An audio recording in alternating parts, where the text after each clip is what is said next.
এমনভাবে দোয়া করুন যেন দোয়া কবুল হয়। নবী মোহাম্মদ সাল্লাল্লাহু আলাইহি ওয়াসাল্লাম বলেছেন, দোয়া কবুলের শ্রেষ্ঠ সময় হচ্ছে রাতের শেষ ভাগের 1/3। কিছু মানুষ এর সম্পর্কে জানেনও না।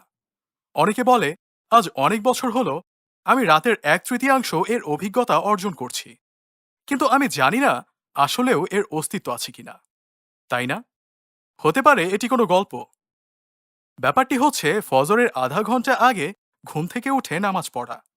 আপনি 15 মিনিট, 10 মিনিট, 5 মিনিট আগে উঠতে পারেন। মাশাআল্লাহ। সাধারণত আমরা যারা ফজরের সালাত আদায় করি, তারা ফজর সালাত শেষ হওয়ার 5 মিনিট আগে উঠে কোনো রকমে ফজরের নামাজ পড়ি।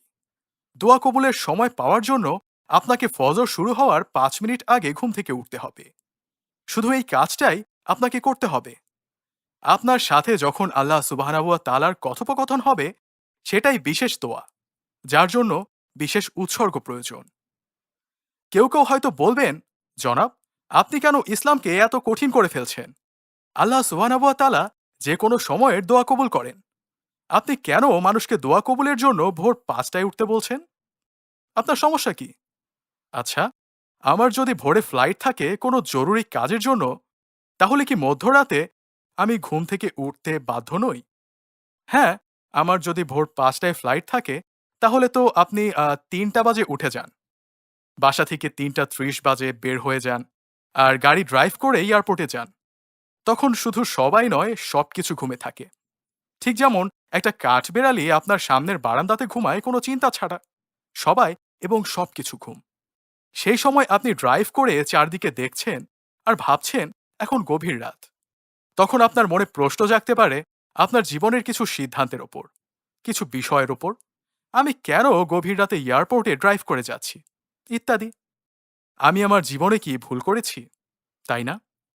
কিন্তু আপনি সেই ভুলগুলো খুশি মনে করে যাচ্ছেন এবং যাবেন, কারণ আপনি 6 মাস ধরে চাকরি খুঁজছেন, কিন্তু পাচ্ছেন না, তাই নয় কি? ভোররাতের 5-10 মিনিট আগে ঘুম থেকে ওঠা কি খুব বড় ধরনের ত্যাগ? এটার কি কোনো মূল্য নেই? আপনার মা খুব অসুস্থ। আপনি দিনের পর দিন কান্নাকাটি করে যাচ্ছেন। ভোরের কিছু সময় আগে ঘুম থেকে উঠে গভীর রাতে আল্লাহর কাছে প্রার্থনা করার কি কোনো মূল্য নেই? খবরের মাধ্যমে কোথায় কি হচ্ছে আমরা শুনি এবং জানতে পারি। সিরিয়া বা গাজাতে মানুষ প্রতিদিন মারা যাচ্ছে। কাশ্মীরে মানুষ যুদ্ধ করে মারা যাচ্ছে।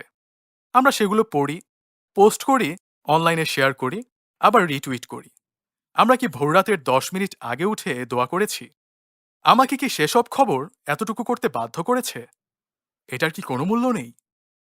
এটাই বিশেষ দোয়া, এবং এটাই আল্লাহ কবুল করেন।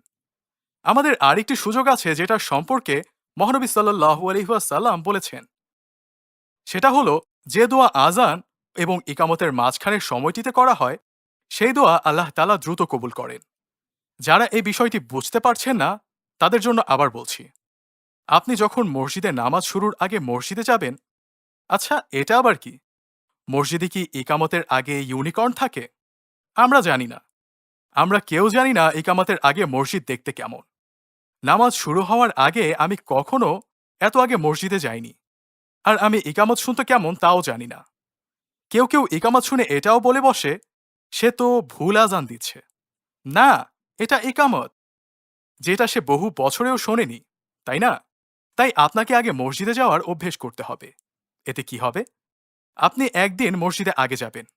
আপনি গিয়েছেন 9টা 5-এ, আর নামাজ হলো 9টা 15-তে। আসলে ঘটনা হয়েছে, আপনি মনে করেছেন নামাজ 9টা বাজে, তাই আপনি গিয়েছেন 9টা 5-এ। এতে আপনি মসজিদে 10 মিনিট আগে গিয়েছেন।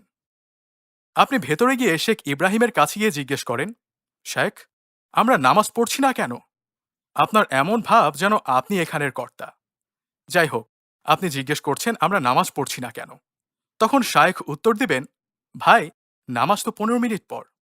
তখন আপনি বলবেন, ও, নামাজের আরো 15 মিনিট বাকি, তাহলে আমি একটা কাজ সেরে আসি।